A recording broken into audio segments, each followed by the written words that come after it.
ये उस पर फोकस करने की ज़रूरत है। वो मीडिया के बिना हम अधूरे हैं, हमारे बिना मीडिया अधूरा है।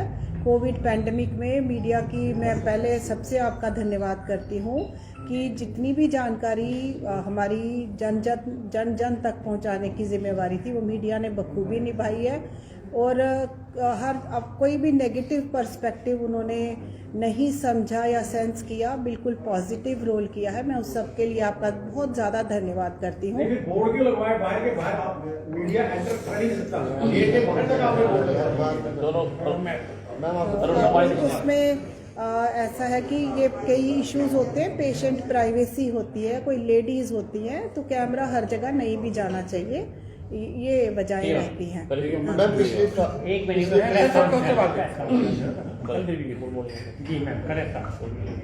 एक बार फिर जीएमसी जम्मू की जो हमारी ये बहुत बड़ी पब्लिक हेल्थ केयर फैसिलिटी है, ऑर्गेनाइजेशन है, कोविड में आप सब जानते हैं कि पूरे जम्मू रीजन की जितनी 10 डिस्ट्रिक्ट्स हैं, इन्होंने अपना रोल बखूबी निभाने की कोशिश की है। कोई भी काम करते करते गलतियों की गुंजाइश भी रहती है और कंटिन्यूस इम्प्रूवमेंट की भी, लेकिन हमारी ये जो ऑर्गेनाइजेशन है दिन प्रतिदिन प्रगति मोड पर है और स्वास्थ्य सेवाएं अपनी बिल्कुल उम्दा तरीके से देना चाहती है।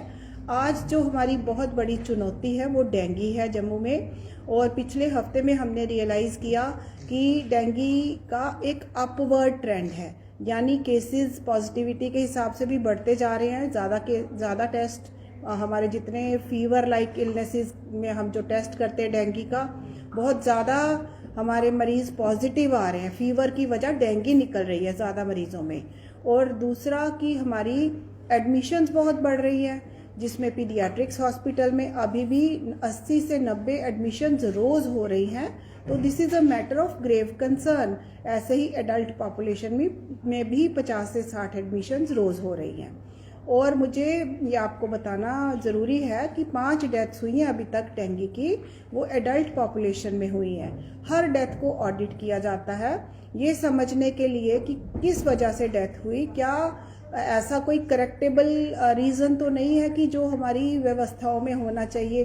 तो ये समझ में आया कि वो 5 के 5 मरीज़ पेरिफ्री से बिल्कुल टर्मिनल स्टेजेस में हमारे पास रेफ़र हुए। डेथ्स यहाँ हुई, लेकिन लकीली यहाँ दाखिल होने वाला कोई भी मरीज़ अच्छी तरह सबकी मैनेजमेंट हो सकी है और यहाँ पे कोई ऐसी डेथ नहीं हुई है। वो जो मरीज़ थे वो लेट रिपोर्ट हुए, मल्टी ऑर्गन फेलियर में थे, शॉक में थे। डेंगू जो है एक रूटीन सीजनल फीवर लेके समझ के भी चल सकते हैं आप। 2011 से जम्मू में हमारे ये डेंगू की एपिडेमिक्स आई हैं और 2013 में एक बहुत बड़ी एपिडेमिक हुई थी। उसके बाद ये दूसरी बहुत बड़ी एपिडेमिक है जो काफ़ी ज़्यादा डायमेंशंस एक्वायर कर रही है।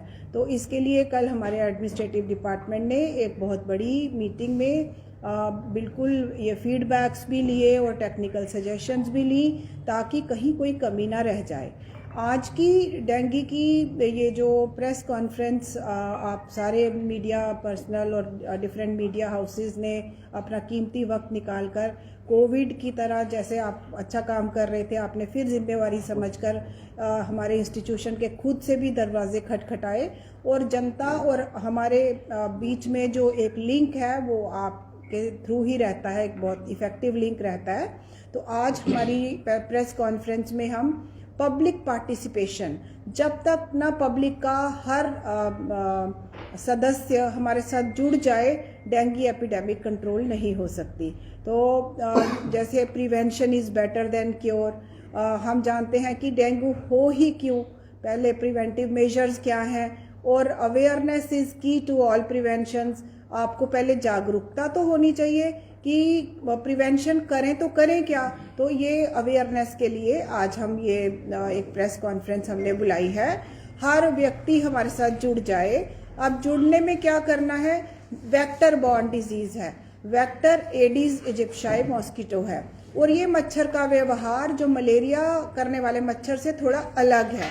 जैसे मलेरिया का मच्छर नॉक्टर्नल बिहेवियर का था, रात भर काटता रहता था, ये मच्छर डॉन और डस्क जब सुबह हो रही है उसके 2-3 घंटे बाद तक, और जब शाम ढल रही है उस टाइम एक्टिव होता है एडिस इजिप्शियाई। अब हम इस चीज़ में नहीं जाएंगे इन गहराइयों में। हम चाहते हैं कि किसी भी प्रकार का कोई भी मच्छर हमारे वातावरण में पैदा ही ना हो। उसके लिए खासकर एडिस इजिप्शियाई के हिसाब से मैं आपको बताती हूँ कि वो म्यूनिसिपल कॉरपोरेशन बेशक अपना दायित्व पूरी तरह निभा रही है, नालियाँ साफ सफाई सारी कवर हो रही हैं, हमारी फॉगिंग हो रही है, लेकिन वो हमारी बालकनीज़ में, हमारे घर के अंदर, हमारी छत पे जो कर्मचारी है वो नहीं पहुंच सकते। और हर व्यक्ति अगर अपने आज यहाँ से एक कैंपेन शुरू कर लेता है, एक हफ्ता जैसे दिवाली की साफ सफाइयाँ हो रही हैं, हर सदस्य घर का जिम्मेवारी से अपनी छत पर जाए, अपनी बालकनीज में जाए, वहाँ पे कोई भी छोटा मोटा वाटर कलेक्शन जिसमें कोई प्लांटर्स सजावट के लिए लगाए हैं, पक्षियों के पानी पीने के कोई बाउल्स हैं, कोई अबेंडेंड कोई खिलौने, कोई टायर, कोई टूटे फूटे डिब्बे पड़े हैं और हम भूल गए हैं, छोटा छोटा वाटर कलेक्शन जो उसमें है, उसमें ये मच्छर के लार्वे आपको नजर आएंगे। कहीं भी कोई कलेक्शन पानी की है उसको डिब्बों को बिल्कुल खाली कर देना चाहिए। और वैसे भी जैसे पक्षियों के पानी पीने के कटोरे हैं तो हफ्ते में एक बार स्क्रब करके उनका अच्छे से तला साफ करके उल्टा मार के फिर से भरना चाहिए, क्योंकि मच्छर के जो अंडे हैं उनमें वायरस रहता है और वो नीचे पड़े रहते हैं और जैसे ही पानी फिर से डालो फिर से एक्टिवेट हो जाते हैं। तो एक तो है कि मच्छर को पैदा होने ही मत दें। जैसे आपने देखा इस बार सरवाल में, रिहाड़ी में, जानीपुर में, पलोड़ा में हम देख रहे हैं ज़्यादा क्लस्टरिंग है। पिछली जो बड़ी एपिडेमिक थी उसमें क्लस्टरिंग गांधीनगर, नरवाल, गंग्याल, बड़ी ब्राह्मणा, विजयनगर की तरफ थी। तो मच्छर की पॉकेट्स कहीं भी जैसे पैदा होनी शुरू हो गई, 1-2 मरीज डेंगू का आया तो मच्छर अपना काम शुरू कर देता है कि डेंगू के मरीज से वायरस लेके दूसरे मरीज में डालने का। तो एक बड़ी समझने की छोटी सी बात है, लेकिन इससे सबके योगदान से अगर हम चाहें डेंगू मुक्त जम्मू भी रख सकते हैं। ये जो जानकारी है इसी एपिडेमिक और इसी सीज़न के लिए नहीं, आने वाले वर्ष प्रतिवर्ष जैसे मानसून होगी, जुलाई के बाद हमें अपनी डेंगू की तैयारियां शुरू करनी होंगी, तो हर कोई अगर जिम्मेवारी लेता है कि हमारे आगे पीछे मच्छर ना हो और पैदा होने ही ना दे, डेंगू मुक्त होने से पहले हमें मच्छर मुक्त होना पड़ेगा। तो यही मेरी आप सबको सलाह है कि आप अपना जो व्यक्तिगत योगदान है आज से ही शुरू कर दें। मेरे साथ हमारे एक और कोलीग हैं डॉक्टर अजीब गुप्ता, ये head of department preventive and social medicine है। ये हर प्रकार की बीमारी की के प्रिवेंटिव एस्पेक्ट पे जानकारी रखते हैं। मैं इनको प्रार्थना करती हूँ कि ये भी आपको थोड़ी जागरूकता दें। जैसा कि प्रिंसिपल मैम ने काफ़ी सारे एस्पेक्ट्स जो हैं डेंगू के कवर कर दिए हैं उन्होंने ब्रॉडली, लेकिन मैं कुछ 2-4 चीज़ें और ऐड करना चाहूँगा कि जो आपके माध्यम से जिन लोगों तक ये मैसेज जा रहा है, एक तो वो जो वाटर जो स्टेगनेंट जहाँ पे टायर्स पड़े हैं या कोकोनट शेल्स या छत पे, जैसा कि मैम ने कहा ब्रोकन टिन्स वगैरह पे आर्टिफिशियल कलेक्शंस में स्टेगनेंट वाटर हो जाता है, तो वो जो है एडिस इजिप्शियाई के लिए बड़ा अच्छा ब्रीडिंग प्लेस बन जाता है।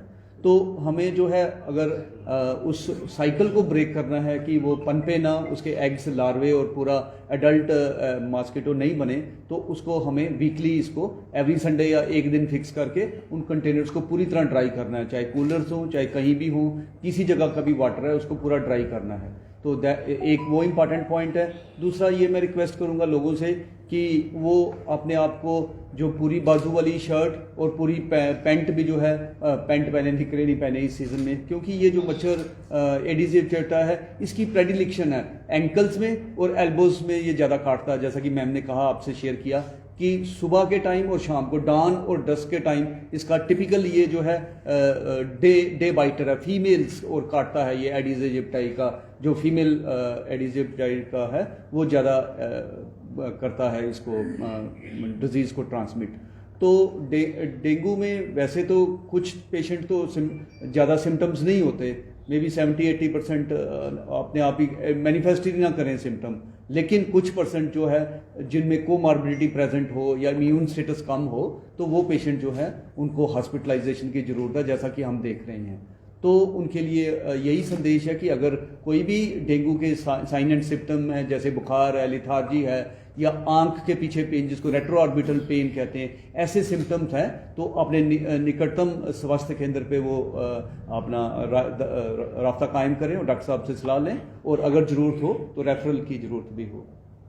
कुछ जानकारी मैं देना चाहूँगी। अगर किसी को डेंगू हो जाता है, बुखार है और टेस्ट में है कि वो उसकी वजह डेंगू है, तो कोई पैनिक करने की ज़रूरत नहीं है, परेशान होने की ज़रूरत नहीं है। हमारी व्यवस्थाएं पूरी हैं। हमारे बहुत कम लोगों को कई बार प्लेटलेट्स फॉल करते हैं, तो हमारे यहाँ प्लेटलेट्स की कोई कमी नहीं है। हमारी ब्लड सेंटर सर्विसेज बिल्कुल फुली एक्टिवेटेड है।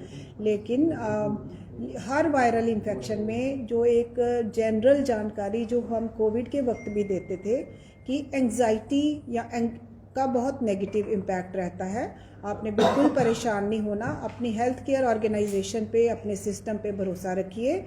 हर बुखार में आपको आराम की ज़रूरत होती है। आराम से मैं हमेशा कहती हूँ कि फ़िज़िकल तो आप रेस्ट करते हैं कि आप सो रहे हैं, काम नहीं कर रहे, मेंटली भी रिलैक्स रहिए, बिल्कुल भरोसा रखिए सिस्टम पे। और रेस्ट एंड हाइड्रेशन, खूब पानी, तरल पदार्थ, शिकंजवी, नारियल पानी, सूप्स पीते रहिए, फल खाइए। और कोई डेंगू अगर हो भी जाता है तो रिकवरी बिल्कुल निश्चित ही होती है। कोई ये जो अभी हमने देखा जो डेथ्स हुई भी हैं, वो पेशेंट की अपनी या उसके अटेंडेंट्स की या वो कहीं दूर दराज एरियाज में लेट रिपोर्टिंग की वजह से हुई है, जब उन्होंने डिजीज़ को काफ़ी बढ़ावा हो चुका था किन्हीं वजहों से। नहीं तो हम जानते हैं कि डेंगू में बहुत स्मॉल परसेंटेज ऑफ केसेस में डेंगू शॉक सिंड्रोम, शॉक में चले जाता है मरीज़। जो मरीज़ टाइम पे हमारे पास रिपोर्ट करते हैं तो शॉक को ट्रीट कर लिया जाता है, संभाल लिया जाता है। ऐसे ही डेंगू हेमरेजिक, यानी आप देखते रहना कि कहीं से ब्लीडिंग तो शुरू नहीं, नाक, मुंह या कहीं बॉडी पे ऐसे निशान पड़ने शुरू हो गए, प्लेटलेट्स फॉल कर रहे हैं, तो ब्लीडिंग टेंडेंसीज रहती हैं, वो भी संभाल लिया जाता है। अपने आप पे भरोसा रखिए, अपने सिस्टम पे भरोसा रखिए और अपना योगदान अच्छे से दीजिए। तो मैं आपको एश्योरेंस देती हूँ कि आपका ये जम्मू है डेंगू मुक्त रह सकता है आने वाले सालों में, अगर हम मच्छर को पैदा ही ना होने दें। ठीक है।